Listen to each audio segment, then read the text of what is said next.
Welcome to Alzheimer's Universe.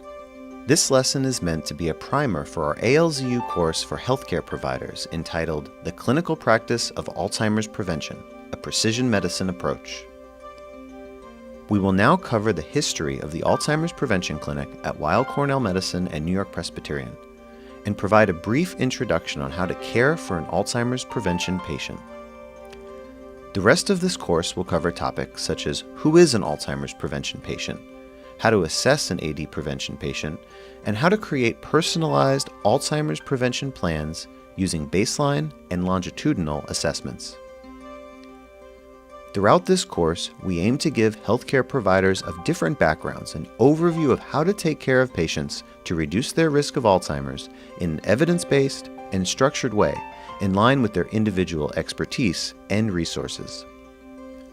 We will now provide an overview of how the APC was started and how it works day to day, which can help serve as a real-world framework for those that may want to start a practice themselves in the United States or globally. By the end of this lesson, we hope that you will see that the clinical practice of Alzheimer's prevention is feasible, and reducing Alzheimer's risk may be possible through evidence-based, personally tailored interventions.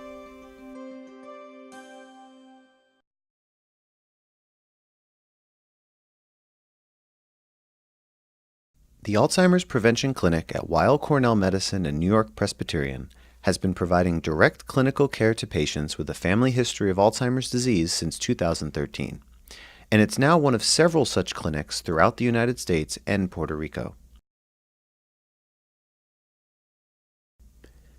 Patients seeking to lower their risk undergo a comprehensive assessment and receive evidence-based, individualized, early intervention plans applying principles of pharmacogenomics, nutrigenomics, and clinical precision medicine.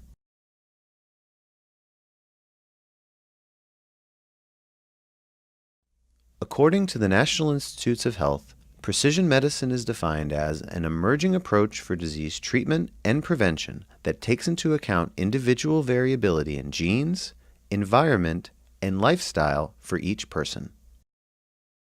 This concept of precision medicine, applied toward Alzheimer's disease, is a new yet exciting field of clinical practice. Most commonly in the clinic, treatment plans are designed for the average patient, based on the best available evidence, incorporating a broad spectrum of data from a variety of studies that may or may not be directly applicable.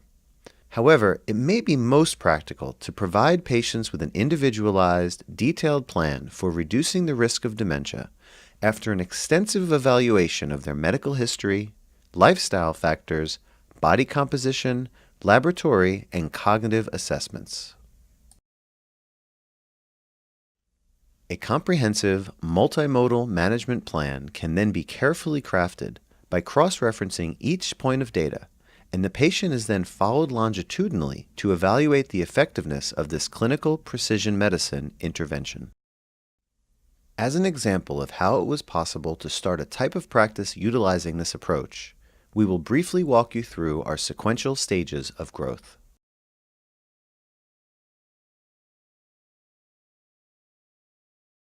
As an Alzheimer's specialist who has several family members with this disease, my clinical practice and research has focused on providing the latest evidence-based and comprehensive management options for treatment as well as to reduce risk. Most people are unaware that Alzheimer's disease begins in the brain over 20 to 30 years before the first symptom of memory loss. This leaves ample time for people to make brain-healthy lifestyle and dietary choices for this preclinical or pre-symptomatic stage in an effort to delay onset.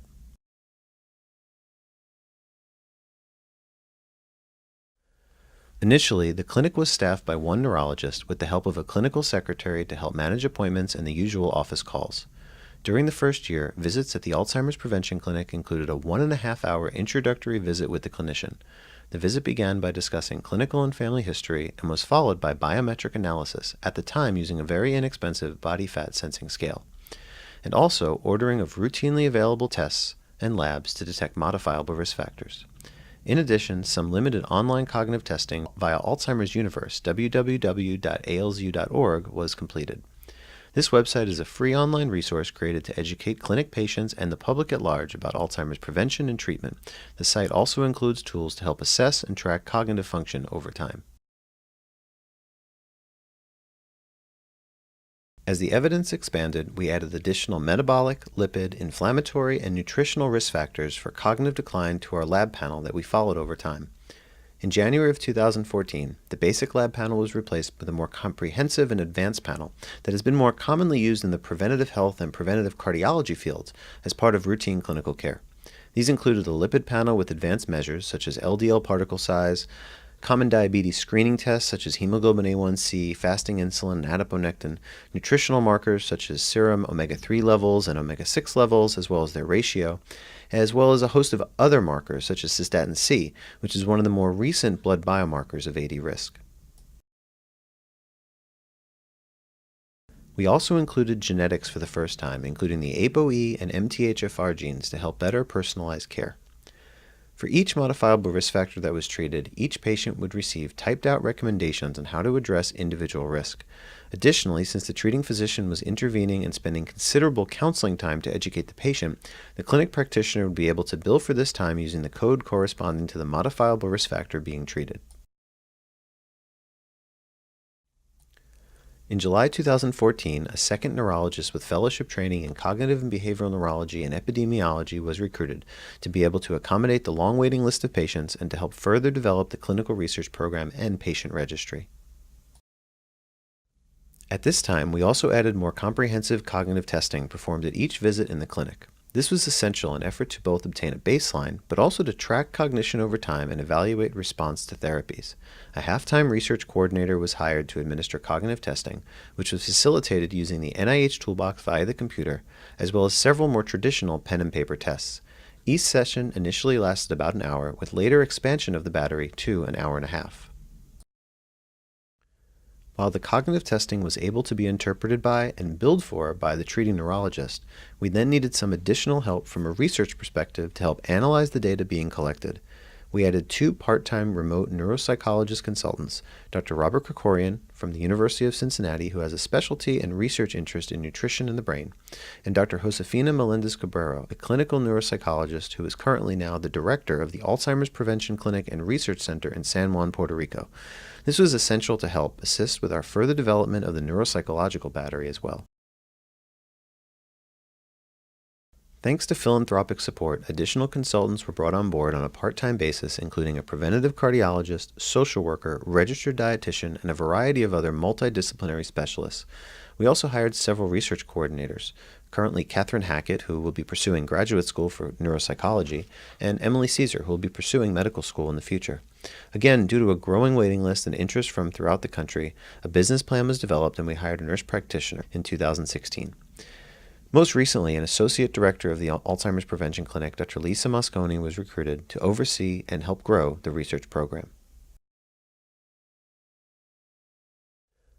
While we gradually recruited more and more team members to support the clinic's expansion in terms of patient care and clinical research, it is important to remember that it is entirely feasible to start and remain small. In fact, we have collaborated with several other healthcare providers who have had success in caring for Alzheimer's prevention patients using a very much adapted framework, and in collaboration with our core team members with broad expertise, able to provide as state-of-the-art care as possible. Hi, my name is Holly Herstoff, and I'm a nurse practitioner in the clinic, and I'd like to give you a brief overview of how patients begin their APC journey. The first step is the easiest and can be done in the comfort of their own home. A baseline pre-visit questionnaire is emailed out to the patient several weeks prior to the visit with the physician. This survey takes the patient approximately 30 to 45 minutes to complete and assists our team during the initial visit, as well as in monitoring the effectiveness of our care over time. If you are interested in receiving a copy of this for adaptation, please reach out to us via alzu@med.cornell.edu. After the baseline survey is completed, the patient is prompted to visit alzu.org, where they complete the first 2 lessons on Alzheimer's risk factors and disease. The patient also completes 3 activities, including a 5-minute cognitive eye tracking assessment called NeuroTrack, the 15-minute cognitive function test, and the 5-minute face name test. Once these tasks are completed, the patient is ready for their APC visit. It has been essential for the efficiency of our program to only accept a patient to be seen when these steps are complete and to not make exceptions. The approach to clinical care at the APC is to provide written, multimodal precision medicine interventions that are generated towards risk reduction. Among many others, we focus on nutrition, physical activity, stress reduction, social interaction, sleep hygiene, musical interventions, specific cognitive activities, and regular follow-up with a primary care doctor. Each suggestion is tailored specifically for each patient, as there is a no one-size-fits-all approach. A few vitamins or supplements may be suggested, and referral to other subspecialists may also be helpful, such as a preventative cardiologist for cholesterol management or further cardiac risk stratification. In other lessons in this course, we will cover a more detailed guide on how to provide care using clinical precision medicine for Alzheimer's prevention. All care provided is evidence-based and generally very safe. There is no one algorithm to Alzheimer's prevention, nor should there be. A personalized or tailored approach is mapped out for each individual patient. With the guidance of the APC, the patient is able to feel they are more in control of their destiny, and we have found that education is the key driver when it comes to overcoming fear. The information provided thus far should serve as an initial overview, but if you're interested in taking steps to also care for Alzheimer's prevention patients, feel free to reach out to us. It is also important to note that while research is highly important to us, the APC is primarily a clinic, and our priority is to gather all relevant information for each patient so we can better assess risk and intervene accordingly. Research is secondary, yet has been an extraordinarily informative experience thus far. Additional lessons in this course cover several of our research findings as well.